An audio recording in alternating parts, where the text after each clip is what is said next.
Our next speaker is Ben Radcliffe from Loyola Marymount University, and he will be speaking to us about the Homeric Grimace, or the conflicted faces of narrative.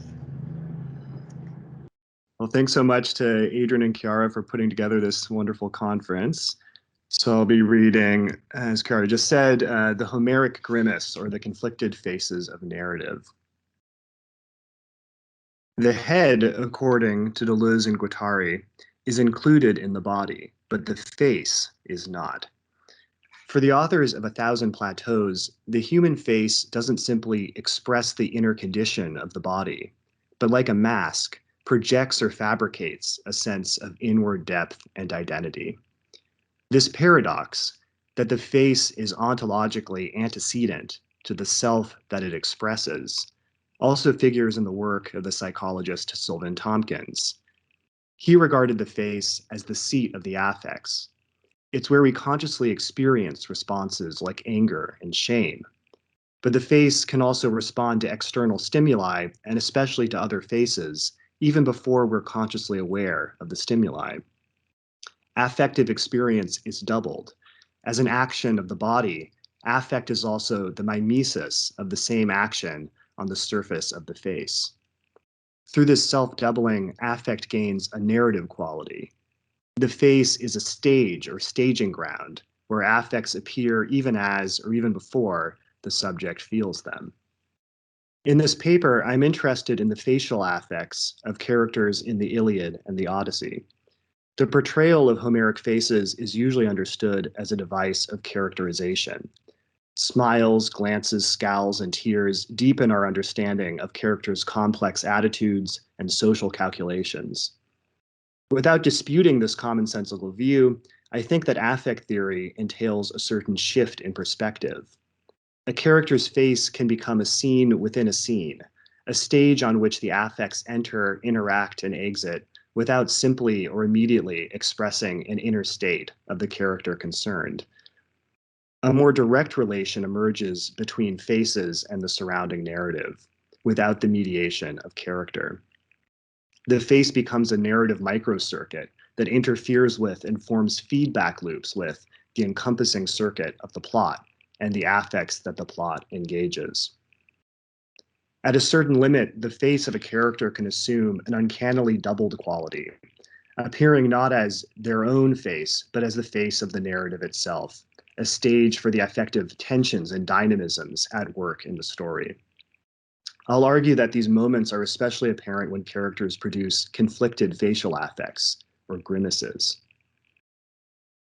The literature on facial affect in Homer tends to construe it principally as a means of communication that supplements verbal expression. To be sure, nonverbal communications are more likely to be regarded as inadvertent or non-deliberate than speech. As Donald Latiner has argued, Homeric characters, quote, unintentionally leak truths through their bodies, vocal apparatus, and posture, inadvertent admissions that belie words. Latiner construes these affective leaks as fundamentally expressive, the surface manifestations of the body's inner truth.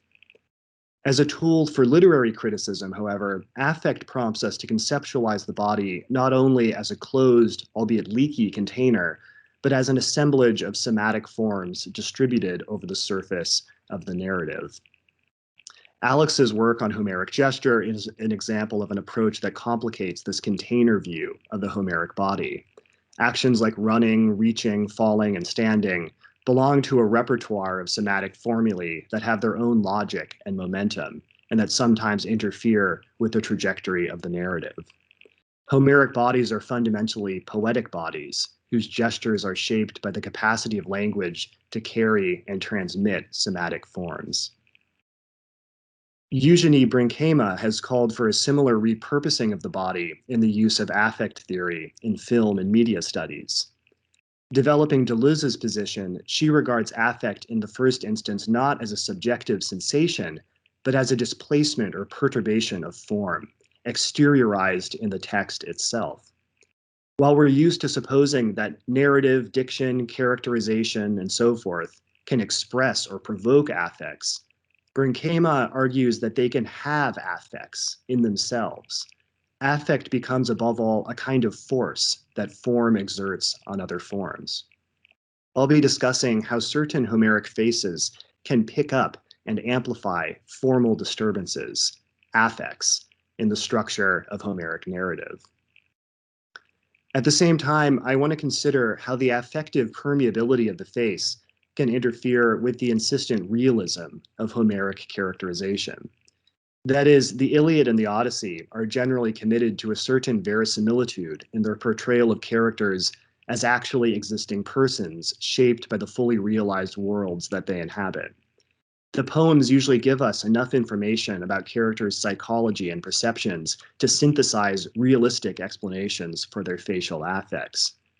But I'm interested in moments when faces are so acutely conflicted that they strain the interpretive resources of Homeric reality. Certain configurations of smiles, frowns, laughter, and weeping form faces that become disincluded from the bodies that possess them, surfaces at once bound to and alienated from the Homeric subject. My plan is to consider two cases in which Homeric characters seem to cede control of their faces to the affective dynamism of the narrative. The first face appears in Iliad 15. The book opens with Zeus awaking on Mount Ida beside Hera, who seduced him in the previous book to direct his attention away from the battlefield, where Poseidon is assisting the Achaeans against Zeus's express wishes. When he realizes the deception, Zeus berates and threatens Hera, reminding her of a previous episode in which she challenged his authority. In that instance, he retaliated by torturing her in front of the other gods. Hera returns to Olympus frightened and angered, but having agreed to implement Zeus's plan to remove Poseidon from the battle and swing the contest back in favor of the Trojans. When Hera arrives at the gods' banquet, she briefly commiserates with Themis before addressing the assembled Olympians, and this is in handout 1. So she spoke, and the lady Hera sat down, and the gods throughout Zeus's palace were distressed. She smiled with her lips, but the forehead upon her dark brows was not relaxed, and she addressed them all, though she felt ashamed. I translate egalase as smiled, but it more literally denotes a brightening of the face that accompanies laughter. In Homer, the laughing face doesn't necessarily emit any sound, and in Hera's case, the emphasis seems to be on the non-sonic expression of her lips. The incongruous feature of Hera's smile is that her metopon, her brow or forehead, doesn't melt or relax in concert with the brightening of the lower half of her face, as if it were wax that refused to melt in the warmth of the sun. Anger and a certain kind of mirth coexist on her face, at once hardening and softening her countenance. We can call it a grimace, a conflicted mixture of facial affects that assumes a grotesque or mask-like quality. Grimaces like this are uncommon in Homer. As Richard Janko notes, the verbal expression in 102-3 is unique in the Homeric corpus, and the only other expression comparable to it is in Odyssey 20, in a scene that we'll consider later. Critics have interpreted Hera's grimace as a realistic expression of her conflicted emotions or of her craftiness. For instance, the smile may be an effort to project confidence despite her painful defeat, or it may signify that her counsel to the other Olympians to obey Zeus is meant ironically. Or perhaps the frown betrays her annoyance at the other gods for sitting in helpless silence as she prepares to speak. These are all plausible interpretations, and I won't try to decide between them. In fact, by multiplying interpretations of the face's subjective expressivity, we fall into a trap that Deleuze and Guattari associate with faciality, the face's despotic signifying power. Even when a face signifies nothing definite, it signifies signification. It demands that we study it for an inward truth that will close and delimit the task of interpretation. To the extent that affect undermines the sovereignty of the face, it directs us to look beyond the subject's unfathomable expressivity and consider whether forces extrinsic to Hera are mapping themselves in the tensing and brightening of her face. The conflict between Zeus and Hera dramatizes a meta-narrative problem. How can the Iliad sustain a sense of teleological progress within an expansive narrative framework that admits numerous battlefield reversals and spectacular digressions. It's widely recognized that Zeus embodies the first term, the principle of narrative teleology. Jim Marks notes that, quote, as the Iliad proceeds, the god engineers and maintains the momentum of the Trojan offensive that gives force to Achilles' wrath, decides the fates of the major characters, and resolves conflicts that impede dramatic closure. The much discussed Dios Boule, the plan of Zeus that features in the Iliadic proem, is virtually a synopsis of the plot. Only 30 verses before Hera's Grimace, Zeus recapitulates to her the remaining steps of his plan, from Hector's push to the Achaean ships to his death at Achilles' hands, and beyond the Iliad to the destruction of Troy. Hera's interference, supported by Poseidon and Ares, threatens to delay or derail the plan, but it also generates dazzling scenes of divine combat and dramatic battlefield reversals, precisely the kind of narrative variety that Aristotle considers in the Poetics to be characteristic of epic. In Aristotle's judgment, the Iliad succeeds in balancing episodic variety and narrative unity. Within the Iliad itself, however, this tension is far from settled. It's sustained and amplified as a conflict between divine personalities. The intensity of the gods' passionate dispute validates Brinkema's claim that formal torsion is itself a species of affect, even though it's a matter of structure rather than of subjective sensation. And yet, precisely because it's an affect, or perhaps a complex of affects, this interplay between narrative expansion and contraction is mobile and transposable. And I think it transposes itself onto Hera's face. Let's take another look at Hera's forehead. The forehead upon her dark brows was not relaxed. We can imagine the eyebrows and the forehead forming a tense complex of muscles, with the visual accent falling on the distortion around her eyes. Dark eyebrows are distinctive traits of Zeus's face. In this passage alone are they placed on a face other than his. Perhaps the siblings have a similar complexion, but the dark brows formula strongly evokes its two other occurrences in the Iliad. This is in handout 2. First, in Book 1, Zeus nods with his dark brows when he promises to execute Thetis's plan, thereby setting his divine seal on the contours of the plot. And in Book 17, Zeus nods when Hector takes Patroclus's armor, remarking that the act fulfills Hector's destiny and seals his imminent doom. These are precisely the key turning points in the plot that Zeus relates to Hera in the précis of his plan. The force of teleology, of narrative restriction, is contracted around his eyebrows, and these in turn are superimposed on Hera's face as she addresses the other Olympians and advises them to obey Zeus's boule. Against this contraction of the plot and of facial muscles is counterposed Hera's smile. It's notoriously difficult to translate gelao, not just because, as I've already mentioned, it's often used for a kind of laughter that lacks vocalization, but also because inanimate beings are frequently the verb's subjects. In such cases, critics have connected the term to the notion of brightening, but this also underplays the quality of synesthetic vital exuberance that the verb seems to connote. It's probably better rendered in English as to rejoice or to radiate joy, particularly in Spinoza's sense of joy as the feeling of an increase in power, an affect of expansion that in some cases approaches Dionysiac abandon. Let's turn to handout 3.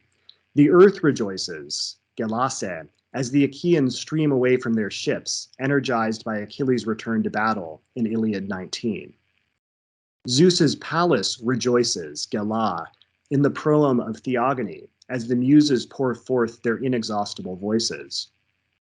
In the Homeric hymn to Demeter, the sky, earth, and sea rejoice at the smell of the narcissus flower, which sprouts a 100-fold blossom to snare Persephone. At each of these narrative beginnings or turning points, joy amounts to an undamming of the currents of poetic production. Hera's smile is closer to these expressions of vital exuberance among non-human things than to the prosaic laughter of humans. Her function, after all, has been to unloose the disruptive narrative energies of the plural, factious gods against the re-territorializing force of Zeus's sovereign brow.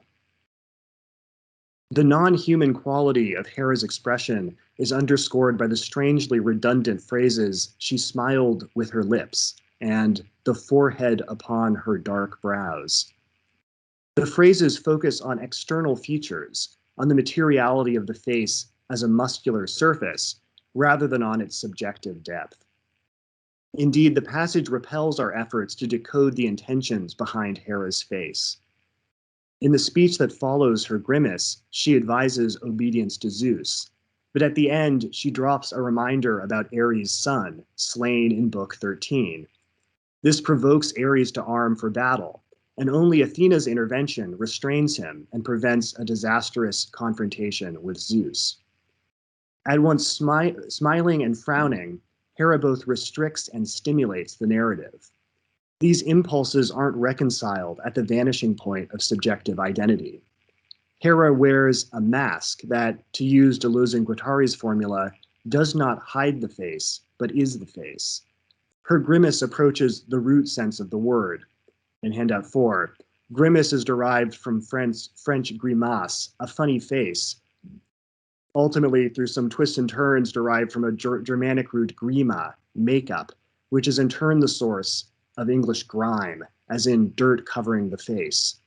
The grimace is a face that looks as if something inhuman were stuck to its surface, rendering it expressively illegible. What's stuck to the surface of Hera's face are the conflicting forces of narrative expansion and contraction, shivering at a stationary point, a threshold of indecision, just as Zeus's will finally prevails and the narrative begins its acceleration toward Hector's doom. My second case study brings us to a scene in Odyssey 20 that contains, by a large margin, the most spectacularly conflicted facial expression in Homer. The book is anomalous in structural terms, a kind of narrative lull before the breakneck action of the final books. Odysseus and his allies long once again for deliverance and retribution against the suitors. And the suitors exhibit the same violent behavior that they exhibited in previous books. Joseph Russo remarks that, quote, "this accumulation of verbal and thematic recurrence suggests that the situation vis-a-vis the suitors has reached an impasse. It's time for new and different action to break forth." As Telemachus, his allies, and the suitors finally assemble for a feast around verse 250, there appears to be a fragile accord among them.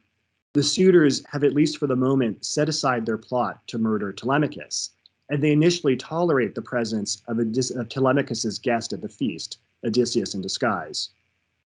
The narrative seems to be entering a condition of stasis, which Nicole Leroux characterizes as an immobile tension, an impasse between opposing forces. An attempt at resolution comes, predictably, from Athena, who serves the same function as Zeus in the Iliad, embodying and facilitating the principle of narrative teleology. In the Odyssey, she plays an even more hands-on role than her father, orchestrating dozens of interventions to nudge the plot closer to Odysseus's return and restoration. Just as the feast commences in a state of static tension, Athena intervenes as if to break the impasse. Quote, "she does not allow the suitors to refrain from heart-grieving outrage." The suitor Ctesippus, apparently under Athena's influence, throws an oxfoot at Odysseus, who easily dodges the missile and cracks a sardonic smile. That's in handout 5. The provocation fails, however, to break through the stasis. There follows an exchange between Telemachus and the suitors in which they recapitulate the grievances and self-justifications that they've already aired many times before. Athena intervenes again, more drastically now. She conjures up a phantasmatic scene that hinges on the grimacing faces of the suitors. This is handout 6. So spoke Telemachus, but Pallas Athena raised unquenchable laughter among the suitors, and she derailed their minds. And now they were laughing with the jaws of another, and they ate blood-defiled meat, and their eyes were filled with tears, and their hearts thought of wailing. The prophet Theoclymenus interprets the vision in the following verses as an omen of the suitors' pending slaughter, supplying spooky details like blood-splattered walls and phantoms filling the courtyard. Through a proleptic leap, Athena momentarily breaks the narrative out of its stasis by turning the clock forward to the slaughter of the suitors, the long-delayed attainment of vengeance that she helps orchestrate in Book 22 through her numerous interventions. But the suitors' grimacing faces mark a certain resistance to Athena's narrative acceleration. Like the tension between smiling and frowning on Hera's face, the suitors laughing and weeping stages a temporary impasse in the structure of the Odyssean narrative. There's a tendency among critics to assume that this passage, like the many others that detail the suitors' conduct, serves primarily to intensify audiences' desire to see Odysseus mete out punishment. And indeed, the suitors' temporary madness underscores their habitual drunkenness, gluttony, and their obliviousness to the signs of divine wrath that press in around them. But I think that the suitor's narrative role is more ambivalent than this. I'll have to introduce a premise that I've argued for elsewhere, but can develop only cursorily here. The suitors, I think, represent not just obstacles on Odysseus's path back to kingly power on Ithaca, but a radical detour, a line of flight pointing towards social and narrative configurations, sometimes of a utopian character, that can't be realized within the epic's centripetal framework. Egbert Bakker has argued that the community of the suitors represents a fantasy of unlimited consumption and repose, an endless feast. They create for themselves, as he puts it, a destructive and unstable paradise. It's a kind of paradise nonetheless, comparable to the culinary utopias that Odysseus encounters during his voyage home, like the land of the Lotus Eaters, or the perpetual banquet on Aeolus's island, or the celebratory feasts on Scheria. If Odysseus finds it difficult to leave those ambivalent utopias and complete his homeward voyage, the Odyssey itself sometimes struggles to sacrifice the element of fantasy and wish fulfillment inherent in the figure of the suitors to the necessity of their vilification and ultimate destruction. The prospect of the narrative's imminent closure aggravates this affective torsion in the plot. The attainment of Odysseus's restoration and the final destruction of the suitors recoils off the plot's tendency to linger on depictions of the suitors and their idle paradise. This is a variation of the Odyssey's more general tendency to defer and complexify its own movement toward narrative closure. How does this torsion inscribe itself on the grimacing faces of the suitors? The initial trait in their grimace is the intense laughter that Athena inspires in them. Unlike its verbal counterpart, gelao, the noun gelos in Homer always involves vocalization, often loud and aggressive. The phrase unquenchable laughter, asbestos gelos, connotes a particularly cruel variety. This is handout 7. It appears in Iliad 1 when the feasting Olympians laugh at Hephaestus's disability as he limps around Zeus's palace pouring drinks for them. And again, in Odyssey 8, Demodocus sings about how the male Olympians laughed unquenchably at Ares and Aphrodite as they behold the two ensnared in flagrante by Hephaestus's chains. Unquenchable laughter marks the joy of social aggression and reprisal. But the suitors are laughing with the jaws of another, and their thumos isn't in a laughing mood. Athena has appropriated their jaws so that someone or something can laugh through them and at them, regarding their oblivious entrapment with the kind of cruel mirth that the Olympians train on Ares and Aphrodite, ensnared in an invisible net. The laughter rings with the knowing, ironic intensity of Odysseus's sardonic smile 40 verses earlier. Both expressions look beyond the present scene to the consummation of long-deferred violence. The laughter's proleptic reference hints at the ways in which laughter can serve as a narrative accelerant. I suggested earlier that gelao marks the force of narrative expansion on Hera's face in Iliad 15, and in the opening verses of Theogony and the hymn to Demeter. There's a comparable case in Odyssey 18. Penelope laughs out loud when Athena implants in her mind the desire to appear before the suitors, an act that brings the narrative one step closer to the contest of the bow. Her maid Eurynome approves of the decision. Quote, don't carry on with tears sullying your face, since it's very, very bad to mourn endlessly forever. It's precisely this tension between the accelerative force of laughter and the immobilizing force of tears that's condensed on the suitors' grimacing faces. The formula, their eyes filled with tears, also occurs in Book 19, when Eurycleia touches Odysseus' scar and instantly recognizes him. Her eyes fill with tears, and her voice becomes stuck. There are similar examples of shocked, tearful, speechless characters in Odyssey 10 and 4. Tearfulness can engender a state of lithic immobility, like that of Niobe in Iliad 24, whom grief transforms into a weeping stone, or Achilles' immortal horses in Iliad 17, who weep warm tears for Patroclus on the margins of the battlefield and are compared to funerary statues. The suitor's own tearful, laughing face is an exquisite condensation of this peculiar book of the Odyssey, which is held in a static impasse, and once lingering in the suitor's doomed paradise and preparing to take a headlong leap into the story of their destruction. As the suitor's grotesque behavior is magnified vertiginously in this scene, the narrative's ambient hostility towards them morphs into disgust. First toward the guffawing suitors, but then as their cooked meat suddenly becomes uncooked and drenched in blood, toward the blood itself and the shedding of blood. The scene is premonitory, and the image of the raw meat anticipates the suitors' own bloody flesh, heaped in piles after their massacre in Book 22. This carnal identity is strengthened by the striking case of assonance in verses 348 to 9. The rare adjective haimophoructos is paired with krea and the instrumental dakruothin to create a resonance between the blood of their animal victim and the suitor's tears. This is handout 8. Haimophoructa de krea dakruothin. Ophoru ruofi.